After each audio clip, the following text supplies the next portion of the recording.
This moment in Dragon Ball is one of the most iconic scenes from the show. You piss off a young kid with latent power and see a red flash go by behind him, and bam, you get this scene that lives with the community forever. Gohan vs Cell is easily the most known fight in the Cell Saga, mainly because of the protagonist or main character of that arc being shifted to Gohan. Team Gohan, easily my favorite iteration of the character. This dude was pure-hearted and a confident beast. I mean, since birth, he grew up having to worry about enemies. At 4 years old, he saved his father from an inevitable death. And at 5, he had to worry about a person who eradicated his father's race. He had injuries like this and still had to worry about homework. Gohan was never a person who wanted to fight. I'm sure he would have chose staying home over fighting Frieza any day. However, his life forced him to learn. Life was his teacher, and after the Frieza arc, I think he accepted his position to grow as a fighter. But it was during the Cell arc where Gohan finally let loose. A kid who had to come to the acceptance that Cell was just pure evil after pleading to him to stop over and over. The only way to beat this kind of villain was to release the limiters on his own power.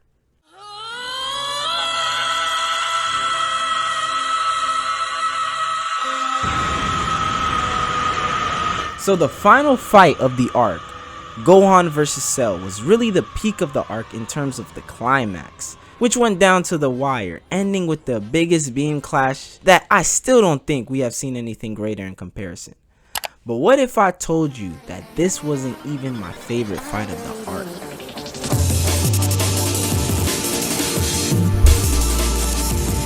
Goku vs Cell was a battle between, at the time, the best versus the best. This is where the arc truly got started. Understanding in my mind at the time, this was it, and our best shot at it too. Goku, the character who always got the job done, time and time again, would definitely find a way past this guy, right? The one off-putting thing about this whole arc that I loved about it was Goku's realist mindset before the fight. The whole point of this arc was to not let Cell get to his final form.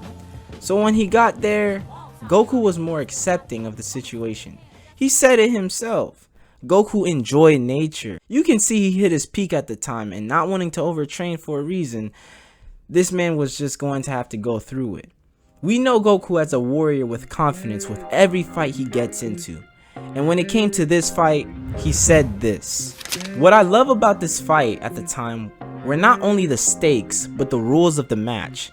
Before Cell went ahead and gone full villain mode, destroying the tournament arena, he respected the ones. Although Goku didn't think he could beat him, the rules were simple. Knock Cell out the ring, and your planet doesn't explode. Simple enough. The demeanor between the two fighters is what made it so enjoyable. A great calm is what I call it. Now the moment these two entered the ring, the aura felt was crazy. This was like MJ versus LeBron, Ryu versus Ken. As soon as the match started, they go blow for blow. This was the height of Dragon Ball choreography, because both characters did not have a special form to excel to at this time. Although they could increase their power, it was more techniques and a higher display of martial arts being used. Lots of after images and fake outs being used the whole fight, and the battle relatively stayed on a hand-to-hand basis because of the ring. Goku's battle IQ was the highlight of the match, not the sheer power being shown. One of my favorite moments from the fight started from the sky.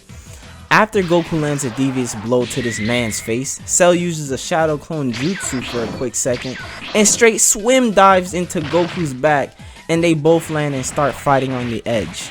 Cell thinks he has Goku beat here, and Goku straight up turns into Michael Jackson. Call him the king of pop, because this man was on his tippy toes and still found his way back in the ring. He does a front flip and kicks Cell at the edge, where they both zip back to the center and trade their cleanest blows. From a technical perspective, they look like they were even matched at the time. And that's when Goku hit him with the nastiest move.